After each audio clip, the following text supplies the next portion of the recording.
सिंधु घाटी सभ्यता, जिसे हड़प्पा सभ्यता के नाम से भी जाना जाता है, अब तक की ज्ञात प्राचीनतम सभ्यताओं में से एक है, जहां से शुरू होता है हमारे प्राचीन भारत का इतिहास, जो अपने समय से बहुत आगे थी, जिसकी खोज हुई 1921 में। इस वीडियो में हम जानेंगे इस सभ्यता के बारे में, तो चलिए शुरू करते हैं। हड़प्पा सभ्यता के प्रथम अवशेष हड़प्पा नामक स्थान से प्राप्त हुए। हड़प्पा नामक स्थान से प्राप्त अवशेषों के कारण ही इस सभ्यता को हड़प्पा सभ्यता कहा गया। हड़प्पा सभ्यता को ही भारतीय उपमहाद्वीप की पहली नगरीय यानी कि शहरीय सभ्यता माना जाता है। 2500 ईसा पूर्व से लेकर 1500 ईसा पूर्व तक फली फैली इस सभ्यता को ज्ञात करने के लिए कार्बन C14 का सहारा लिया गया। कार्बन C14 के बारे में हम एक अलग वीडियो जल्द ही आपके लिए प्रस्तुत करेंगे। हड़प्पा सभ्यता को सिंधु घाटी सभ्यता का नाम इसके प्रमुख नगर मोहनजोदड़ो की खुदाई के कारण मिला, क्योंकि मोहनजोदड़ो की खुदाई सिंधु नदी के किनारे हुई थी। इस सिंधु नदी के कारण ही इसे सिंधु घाटी सभ्यता कहा जाने लगा। For your kind information guys, Harappa Ravi नदी के किनारे बसा था और मोहनजोदड़ो सिंधु नदी के किनारे।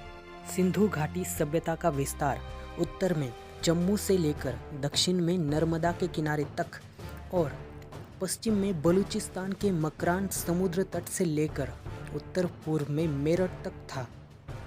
आपको बता दें, सिंधु घाटी सभ्यता को कांस्य युगीन सभ्यता भी कहा जाता है। ये सभ्यता मिस्र सभ्यता से भी बड़ी थी। हड़प्पा के खोज करता है दयाराम साहनी जी और मोहनजोदड़ो की खोज करता है राम लद्दाख बैनर्जी। सिंधु घाटी सभ्यता की नगर विन्यास पद्धति ग्रिड सिस्टम पर आधारित थी। ज़्यादातर हड़प्पा वासी अपने घरों को 2 मंजिला बनाते थे। सिंधु सभ्यता के नगरों की गलियां चौड़ी और सीधी हुआ करती थी और रास्ते एक दूसरे को 90 डिग्री कोण पर काटते थे। आपको बता दें, भारत में वास्तुकला की शुरुआत सिंधु वासियों ने ही की थी। मोहनजोदड़ो से एक विशाल स्नानागार की प्राप्ति हुई है। इसे महास्नानागार कहते हैं। दुनिया में सबसे पहले कपास की खेती करने का श्रेय सिंधु वासियों को ही जाता है। सिंधु घाटी सभ्यता के लोग चावल और बाजरा की खेती करना भी जानते थे। चावल और बाजरा के साक्ष्य हमें लोथल से मिले हैं। बनावली से मिले हल के प्रमाण के आधार पर ये कहा जा सकता है कि ये लोग हल चलाना भी जानते थे। सिंधुवासी हाथी और घोड़े से परिचित तो थे, परंतु उन्हें पालतू नहीं बना सके। सुरकोतदा की खुदाई से घोड़े के प्रमाण भी मिले हैं।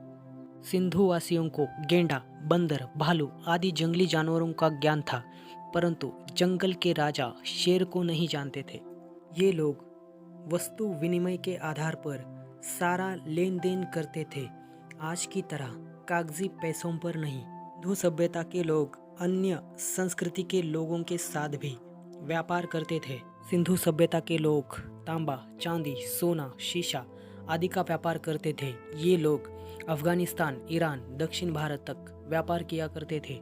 ये लोग सोने चांदी से बने और कीमती पत्थरों से बने गहने भी प्रयोग में लाते थे। सिंधु सभ्यता के लोग मंदिर नहीं बनाते थे। ऐसा इसलिए कहा जा सकता है क्योंकि अब तक की खुदाई से एक भी मंदिर के प्रमाण नहीं मिले हैं। पर हाँ, भगवान की पूजा वो करते थे, भगवान में विश्वास रखते थे। सिंधु संस्कृति के लोग स्वास्तिक चिन्ह बनाना जानते थे। मोहनजोदड़ो की खुदाई से एक मोहर पर एक स्वास्तिक चिन्ह के निशान मिले हैं। सिंधु सभ्यता के लोग सुशिक्षित थे। उनकी अपनी एक लिपि थी जो कि चित्रात्मक थी, आज की तरह शब्दात्मक नहीं। हम इस लिपि को आज तक पढ़ नहीं पाए। अगर ऐसा होता तो हमें सिंधु सभ्यता के बारे में बहुत सारी जानकारी और प्राप्त हुई होती।